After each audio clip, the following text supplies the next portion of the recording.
From our studio in Atlantic City, and tonight, from the Curtain Call archives, we go back to 1996 and what was then the Trop World Casino and Resort for a chat with Tony Orlando. That's coming your way on tonight's edition of Curtain Call, and it all starts right now.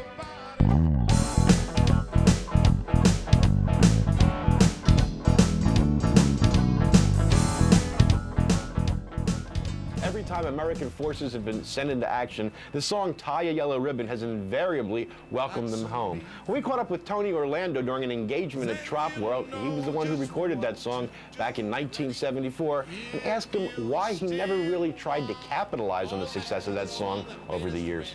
Whoa, tie a yellow ribbon around your whoa tree. It's been 3.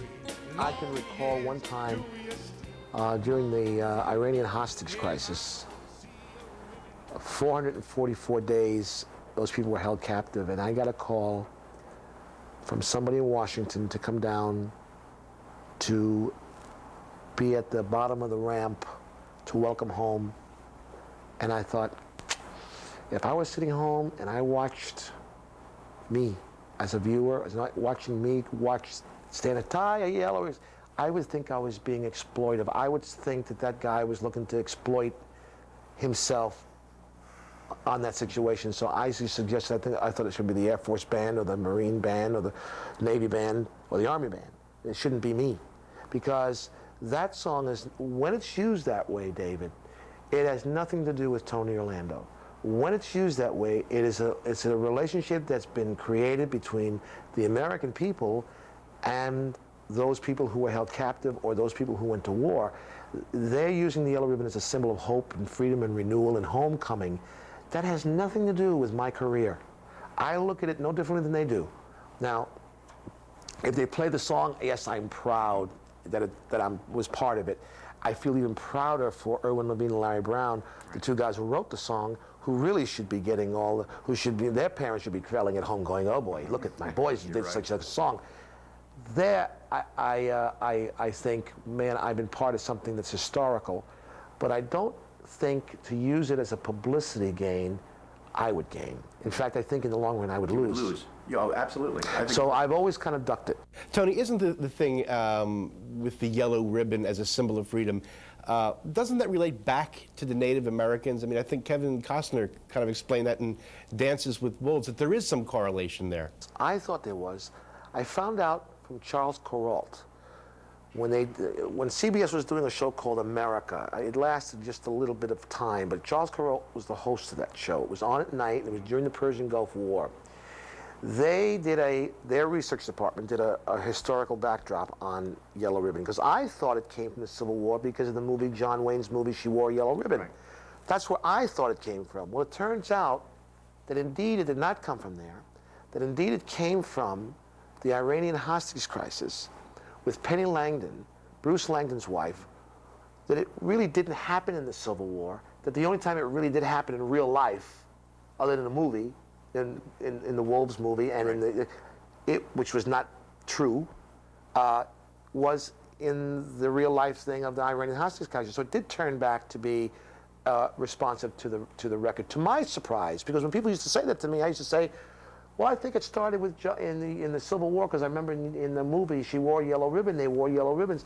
Well, it so happened that it didn't happen in the Civil War. So the act of tying yellow ribbons fictionally happened in Dances with Wolves, fictionally happened in She Wore a Yellow Ribbon, but factually happened during the 1980 Iranian hostage crisis. All right, well, what was it about Tie a Yellow Ribbon that struck such a chord with Americans? I didn't even like the song. Yes, that's right. You didn't like that song the first time you heard it, did you? No, and I think the reason I didn't like it, it's not that I didn't like the song, I didn't think the song was a hit. Yeah. Because I was working back then with the idea of becoming a little more progressive in the music, catching up to what the music was becoming. Knock 3 Times was a novelty hit. I didn't want to be known as a novelty singer. Tie Yellow Ribbon on the Old Oak Tree sounded like a novelty song to me in its title. I didn't want to be, I was really shooting for a career now. I just left an executive job at CBS, a well-paying executive job with a lot of reputation to go with it. I was general manager, vice president in charge of CBS Music. I was really doing well.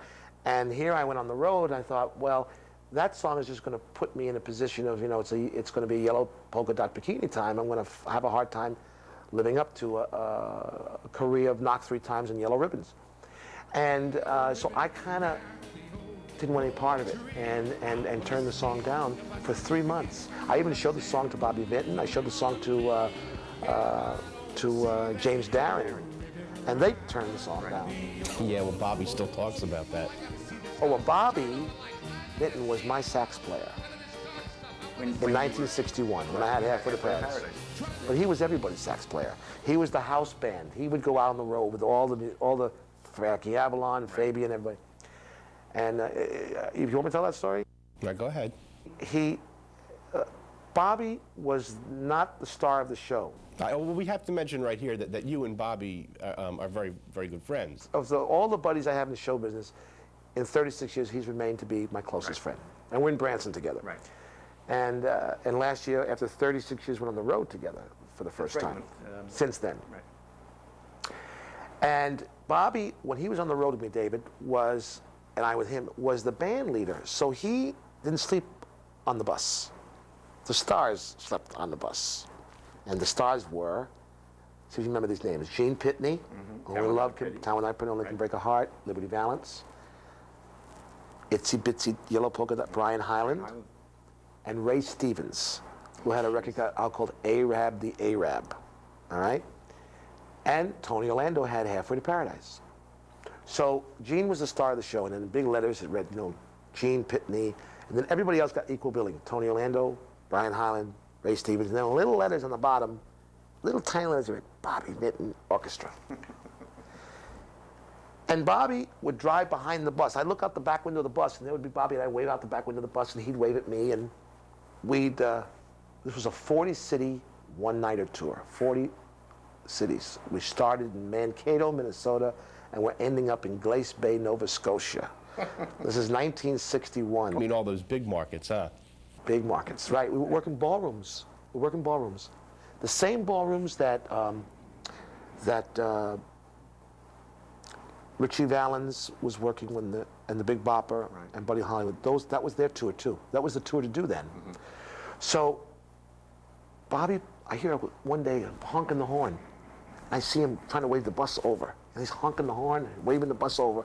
I said, hey guys, you want to pull over? Bobby wants to stop the bus for some reason. And we stopped the bus, and he says, I just got this letter in the mail, my record in the mail. It just came out on Epic Records.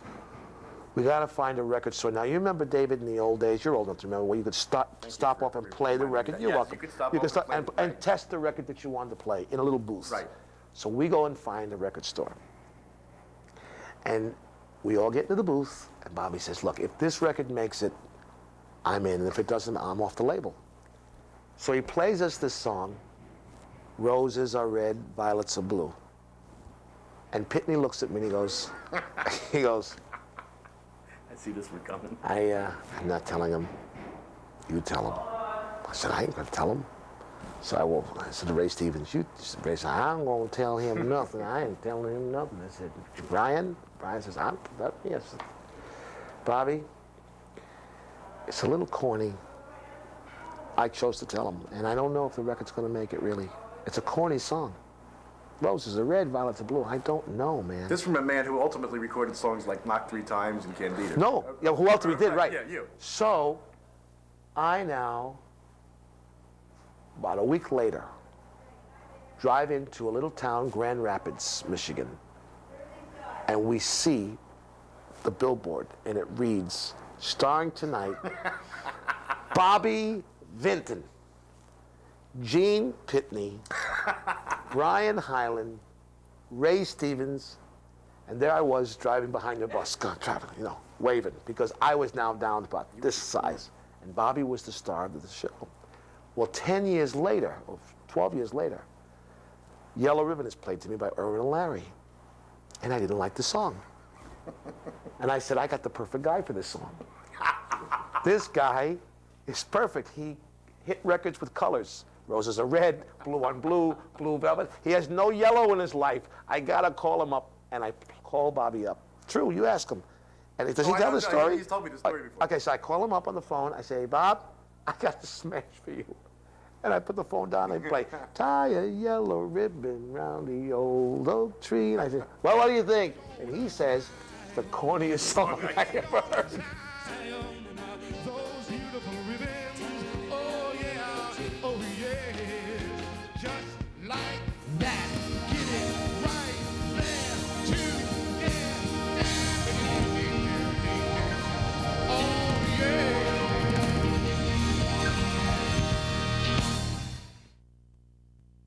I just came from L.A., where I visited my mama Rose. Then I was heading down to Mexico to warm up my winter bones. I decided to come to Vegas to do me a show or two. But I got those Donald Trump dumps, I got those Merv Griffin blues. I had to get back. So after Halfway to Paradise in the early 60s, you were able to perform a medley of your hit, which was Halfway to Paradise. But then you became what some people refer to as the youngest oldie but goodie in show business, and you began working behind the scenes at CBS Records, right? Let's see, not even yet. I started, Halfway to Paradise, then was Bless You, which was which was kind of a hit for me, a big hit for me. In New York, a big hit. New York, Jersey area, big smash for me. And then nothing. Then the Beatles came and it was over. And then I went to work for April Blackwood Music and stayed there for 5 years. But the oldie but goodie line that you're talking about, I think, you know, in the nights at your house, you remember there was a guy on the elevator, and that's when I knew I had to go to work, because there was a guy on the elevator. I overheard him say, "There's Tony Orlando, the youngest oldie but goodie that ever lived." And I thought, time to go to work. Out of here. Well, you know, you've had a rather remarkable run in the business. I mean, you had a hit song when you were 16. Then you were working behind the scenes at the age of 19, and it wasn't until the late 60s that you went back into the business as a performer. But that was as a fluke. That was almost on a lark, wasn't it? Yeah, I recorded. Candida came to me as a finished record, but with no vocal on it. So in other words, they had everything done, but the vocal on it was not done. The guy who was singing on the vocal, the record company was not happy with them. So they asked me, the producers did, if I would put my voice on it. And the reason they asked me is because it sounded very much like some of the old Benny King things, you know, which I was the demo singer for. In other words, if you listen to all those, you know, When My Little Girl Is Smiling, all that stuff that Carole King and Jerry Goffin wrote for the Drifters, most of those demos, the record, the song that was, as it was presented to them, the singer that was singing for them was me. So I had Benny's sound down, because I was always trying to copy him. So when I did Candida, here's something I never told you. I took Candida to Benny King. Oh, really? Yes, because I said to the writers, well, this is really reminiscent of Benny King. Benny could have a smash with this. So I took it to him, and he said, been there, done that. So you must write Benny King a thank you note every day, I would imagine, right? Now, which was the beginning of the new career for me.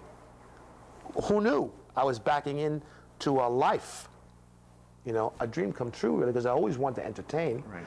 And I go in and I do Candida as a favor for Hank Medris and Dave Apple, Philadelphia boy Dave Apple, Hank Medris, a Brooklyn boy, one of the tokens, go in and cut this record just so they could sell it, so they could pay their rent, to get an advance. They sold the record. I think they got $3,000 for the record.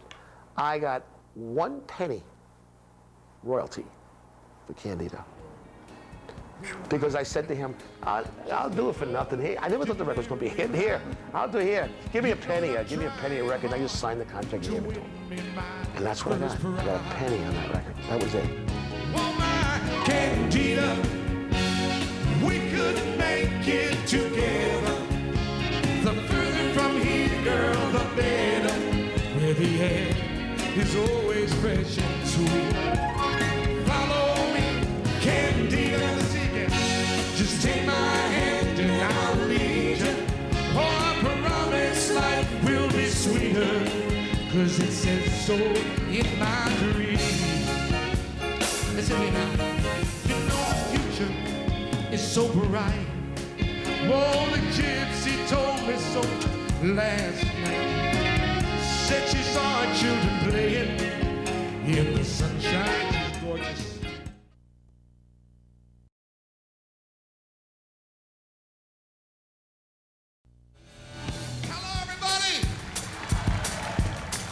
tell you where I've been. I've been to the city of Branson, Missouri, and it's changed me. Check it out. Everybody. All right, so now we're going on, what, 19 years since you had a record on the charts, and yet the theory is you're only as good as your last big hit, but you're still playing to 4,000 people a day in Branson, Missouri. What's the story here? I think that there's a real, true truth to the fact that when we were on the air, there was only 3 networks. Remember, David, when they were watching us then, we were getting 33 shares. It's 33% of the share that country's television set for tune into that show. It was not uncommon for us to have 40 million people watch us on a Wednesday night. I mean, those are numbers you don't see anymore. No. Well, you may see them in big sporting events. In those days, that's what the kind of, and I think that it had the kind of impact that lasted with people. People still remember those Tony Orlando and Dawn television shows, as they remember the Cara Burnett shows, as they remember the Sonny and Cher shows. There was something about that era of being part of the variety era that had a lasting power to it. And I think between that and the fact that when I go on the stage, I really do give the people everything I own, everything I got. I think the next time they see you up in the market, they go, hey, you know what? I enjoyed that show. You bring a friend. You know that restaurant when you're always going to get good food? You know that theory? So we can't lose if we go there to eat. It's the same theory. It comes a night when you're in town and you see my name. Hopefully, it's like going to a good restaurant. Oh, you know what? One thing is for sure. He ain't going to let us down. And I think that's what's carried the years. I can't explain it because I can't imagine what else could do it. I don't know what else could. Now we're doing 4,000 people a day, 6 days a week, 320 shows a year. How has Branson, Missouri changed your show? One of the great things that's happened for me in Branson, David, and you'll come down when you see the shows, you'll see, is that it made me flex muscles I didn't know I had. For instance, in Branson, I've written 2 musicals in 2.5 years, and produced them, wrote them, staged them, and played them. I had a show called Jukebox Dreams last year, which was a complete musical about kind of autobiographical doo-wop story about a doo-wop group that I had in New York, and based on a song called Lost in the 50s Tonight by Ronnie Millsap. Right. Then I wrote a Christmas show called Santa and Me, A Holy Night Before Christmas, which probably we have a waiting list for. That's how successful that show is, really. So that Branson, because I'm in the theater, took all of my television year experiences, all my years working with Gleason and Carol Burnett, and all the experience working with Sammy and Jerry, and all those things I learned from all those people, and doing Barnum on Broadway, it all started to come out and flourish in this theater. Because when you're on the road, you know, you tend to, you know, there you go do your show, and you're out there, and you're doing clubs, and you figure, well, they're not going to stand for dialogue in a club in Atlantic City or in Vegas, so you wouldn't write something like that. But now when you're in a theater setting, and people are sitting down, it's 2,000 seats, and they're sitting like they're on Broadway, you say, wait a minute, here's a chance for me to take a sketch, or here's a chance for me to write a play to music. And bammo, the next thing you know, you're doing something you would have never called on yourself to do, unless I was in the variety television show days. All right, given the opportunity, would you give up what you're doing in Branson now to do a TV series? No. No. No, I'll tell you why. I like my life in Branson. I come home, I see my wife, I see my children, I see live audiences every day. I don't have to work off the ratings of a network. I don't have to worry about the politicking. I don't have to worry about that. I really have had it with that. Mm-hmm. That's really something, I mean, and I mean that. That's really something that is behind me. I really wouldn't do it again. I love the Ozarks. I love the people. I never thought I'd ever hear this from you. I love the fishing. I love the small town aspect of it. I love the hi y'all, come on, sit down and have a cup of coffee with me on the porch. I love the watching the deer and the antelope play. Yeah.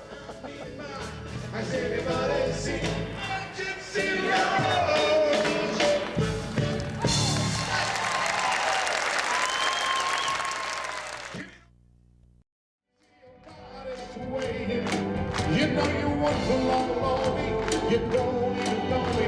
I love you well. 3 times, go ahead. On the ceiling if you want me. Together, twice on the pipe. If the answer is no, my darling, it means you leave me in the hallway. Come on. Twice on the pipe means you ain't gonna show. Lord, no. Just 1, twice, 3 times. You're really a beautiful audience, and that's the truth. Thank